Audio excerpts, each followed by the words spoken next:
Hi everyone, my name is Carmen Lopez and I am the Youth Minister and Confirmation Director here at the Church of Holy Apostles.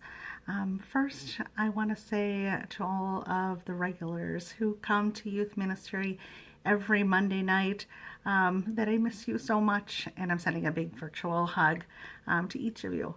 And for all of you that are new to youth ministry, I'm so glad that you're here, and wanted to kind of give you a rundown of what it's like being coming to a youth ministry meeting on Mondays. Normally, we have about 25 to 30 people that come each week, and we start each week with social time, or before we jump into the talk and video presentation, and then there's small group discussions, and of course we end every night with fun and games, building community, of course. It takes a lot to prepare for these meetings, but luckily I have an amazing team of people that help me out with this. And we've got the peer ministry. And the peer ministry are a group of older teens, juniors, seniors, and above that help work to plan our meetings and our events and our activities, and they also lead our small group discussions. On that team, we've got Abby Vera, Billy Thorne, Chris Agaton, Claudia Vera, Elle Smith, Emma Snyder, Irving Ruano, Jocelyn Lopez, Kyle Kreppel, and Sabrina Kreppel. And to have these meetings for the safety of our teens, I also have to have adults with me as chaperones, and I'm very thankful to also have an amazing group of dedicated adults that come each week as well, or as often as they can, and that would be Dominic Girolamo, Jose Cabaltera, Kathy Knutson, and Zach Kreppel. Again, we couldn't reach out to so many teens without the help of all of these people. So thank you from the bottom of my heart for all of you. That being said, our peer ministry and I would love to stay connected with everyone, and we'll be having small groups this Wednesday at 3 p.m. And we'll do this virtually through Zoom. So to sign up, so you can be put into a group and have those conversations with the individual peer ministers, you can sign up on Facebook online, or you can sign up directly at bit.ly/teen small group 32520. So that's bit.ly/teen small group 32520. That's the date that we're going to be meeting. Clever, I know. And this will allow us to put everybody into a small group. And if you could sign up before 8 o'clock tomorrow, that would give us time to assign the groups and have your peer ministers reach out to you directly to give you the video we'll be discussing and the Zoom call-in number. So I hope that a lot of you will join us, and look forward to seeing everybody.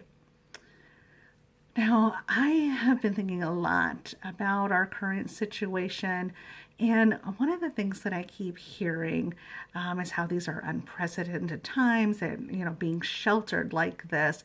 We're the first people that have had to go through this.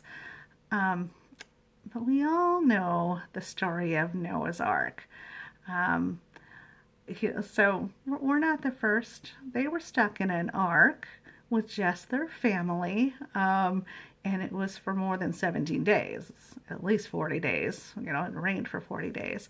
And usually when we tell the story, it's very cute. It's made for kids. We're talking about all the cute animals that are walking up into the ark 2 by 2, and then the rain comes, and then they send out the dove with the olive branch and the beautiful rainbow.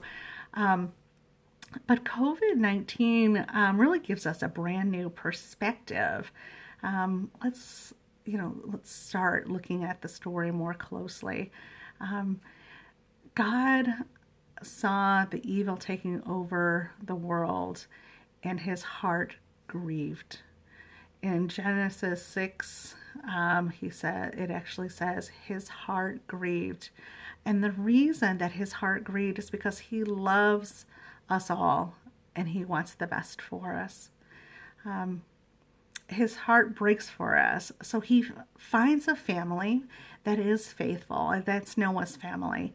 And he chooses them to reboot the world. He puts Noah and his family on lockdown in the ark, keeping them safe from the flood and the evil that was in the world, and gave them each other to love and to continue to grow their faith in God together. Can you imagine what it was like on the ark? Probably even more boring than it is now. I mean, they didn't have Animal Crossing for Switch to keep them busy. They had actual animals that they had to care for, and I'm guessing there's some of those chores were not so fun. And we're also very lucky because although we're stuck in an ark, we can connect with the people that we cherish outside of our homes. We can continue to spread God's love through technology like we're doing tonight, like Father Paul has been doing the last several nights with Facebook Live. So it's really a wonderful thing. It's a real test for our faith, a real opportunity for us to focus on our faith and how we connect with the people that we love and grow the relationships with the people that we love. Now, like the flood, this outbreak will subside, but logic tells me that the world was not the same after being submerged in water for 40 days. And likewise, our world will also be changed. Our souls will be cleansed. Maybe we'll have a new perspective on life itself. There's a couple of things that I'd like to have you think about as you move through the night. Maybe you can have some lively discussion with Father Paul. I've got some questions for you. First, what is the best part of being in the ark? It's not all bad, right? So what is your favorite thing about being in the ark, being sheltered right now? And then we all have goals. So what is one thing that you'd like to do while in the ark? I know I've got a long to-do list of things that I would love to get done in the house, and some personal projects that I'd love to do as well. Make some jewelry, some things that I'd like to get done. And what are you doing to keep busy? How do you keep yourself from just being completely bored? And how do you continue to grow your faith while being separated from your faith family? This is so hard. We can't physically be in the church, but we all know that Jesus is everywhere. God is everywhere. So now how do we make that adjustment? Being separated physically from the environment that really keeps us focused on our faith. And number 5, if the ark is starting to feel more like a dinghy, it's super small and the walls are closing in on you, what are you doing to stay sane? And also, another question, what can you do to stay focused on the rainbow that we know is coming? And finally, this is a good one. How would you like to see your world changed as you leave the ark? So I think about these things. I look forward to talking to each of you. Feel free to reach out to me if you have any questions, if you have any needs, if you're bored out of your minds and you want to talk, reach out. I'm here for you and look forward to seeing you all again very soon. Bye-bye.